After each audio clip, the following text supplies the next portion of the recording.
Welcome back to the deep dive. Look, if you're leading sales teams, trying to boost those conversion numbers, or heading up a company where revenue growth is everything, well, you know the margins are razor thin these days, getting from 95% of quota to, say, 150%. It's rarely just the product. Often it really comes down to psychology, to behavioral science. So today, our mission is a focused deep dive into the psychology of persuasion, specifically for you, the sales executive. We've pulled insights from Win Nathan Davis and the sales experts to give you an immediate edge. We're talking 6 powerful psychology-based hacks, things designed to build trust faster, cut through buyer resistance, and yet boost those conversions. The main idea here, and what we're focusing on, is pretty straightforward. Closing deals isn't only about what you sell, it's really about how you communicate, the nonverbals, the emotional triggers. Exactly. And that's where leadership really needs to put its focus. For our listeners, managers, executives, these aren't just, tricks for individual reps. They're smart communication habits. Habits rooted in how people actually behave. Things you need to build into your training systemically.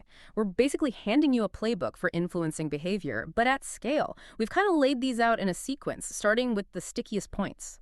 Handling conflict and just getting your foot in the door. So let's jump right in with de-escalation. Okay, yeah, let's unpack that. Every sales leader knows the situation, the angry client.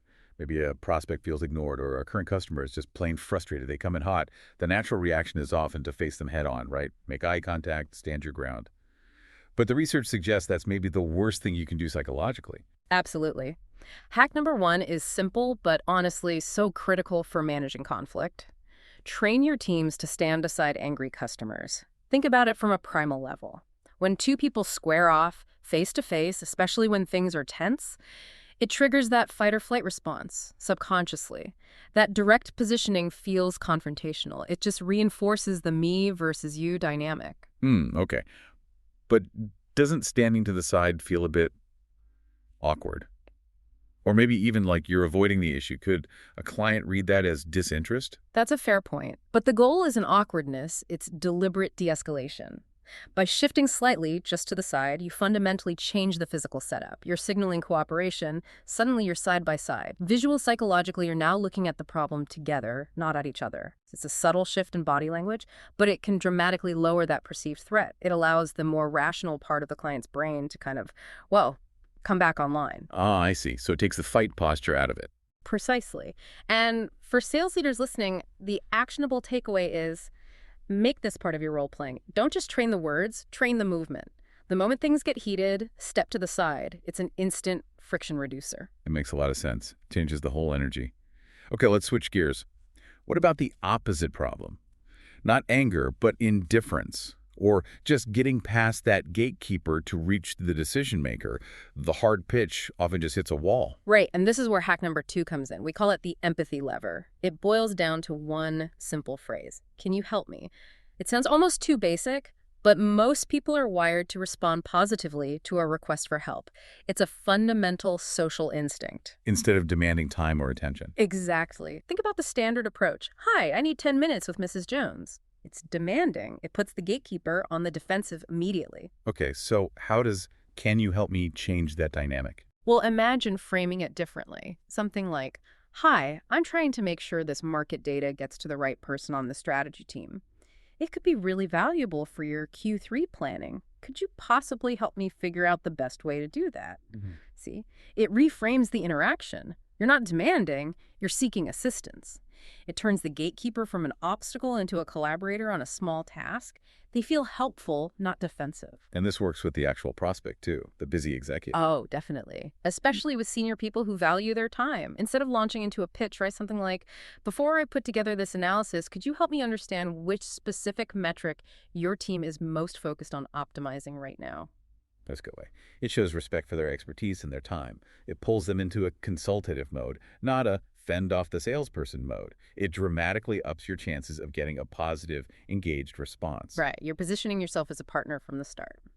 Okay, so we've gotten past the initial hurdles. Now, how do we quickly build real rapport? Not just surface level politeness, but that feeling of being truly understood. Yeah, that's crucial for actually moving a deal forward. And this brings us to hack 3. Reflect with rephrasing. This one is, I think, seriously underrated but incredibly powerful for building psychological connection fast. It's more than just nodding along, more than basic active listening. It's about proving you actually get it. How does it work in practice? So the prospect explains a challenge, maybe a complex issue with their current process. Let's say they mention, our current system makes our team do like 5 manual steps just to update a simple client record. Okay. Your move is to restate that, but using your professional understanding. You might say, okay, so if I'm hearing you right, the core issue is the high friction in your workflow due to those manual data entry points. And that's likely driving up operational costs and maybe slowing down client response times. So you're translating their everyday language into the strategic business impact. Exactly. You're synthesizing it. It shows you didn't just hear the words, you grabbed the implication. That validation makes the prospect feel deeply understood and instantly boosts your credibility. It builds trust much faster than just saying, That makes sense. It shows you're thinking on their level. Uh-huh. Okay, moving on. As the conversation flows, we obviously want to steer it towards agreement, towards a yes. Are there subtle, maybe nonverbal ways to encourage that? This next one sounds intriguing. It really is, and it operates almost entirely subconsciously. Hack 4 is simply nod to encourage agreement. While you're making a key point, maybe summarizing a benefit or explaining how your solution works, you incorporate a slight, steady nod. Hold on. You're saying just. Yeah. Nodding slightly can actually influence a major decision. That feels almost too simple to be true. It leverages the mirroring principle. We humans are social creatures. We subconsciously mimic body language of people we're engaging with, especially if we feel some connection or alignment. When you nod gently while making a statement, there's a strong tendency for the other person to unconsciously mirror that nod, even a tiny one. And that physical agreement translates somehow. Often, yes. That physical act of nodding, even if it's micro movement, can prime the brain to be more receptive to the idea being presented at that moment. It creates a sort of positive feedback loop. Now, the key here, and this is vital for training, is subtlety. It can't look forced or like some weird buntic. If it's obvious, it backfires completely and feels manipulative. It needs to be natural, integrated into your normal delivery. Right. Authenticity is key. Okay, subtle nodding. I can see how that could gently guide things. Now, let's tackle a really tough one. What about the prospect who's just indifferent? Or maybe they're loyal to a competitor. How do you crack that initial apathy? Yes.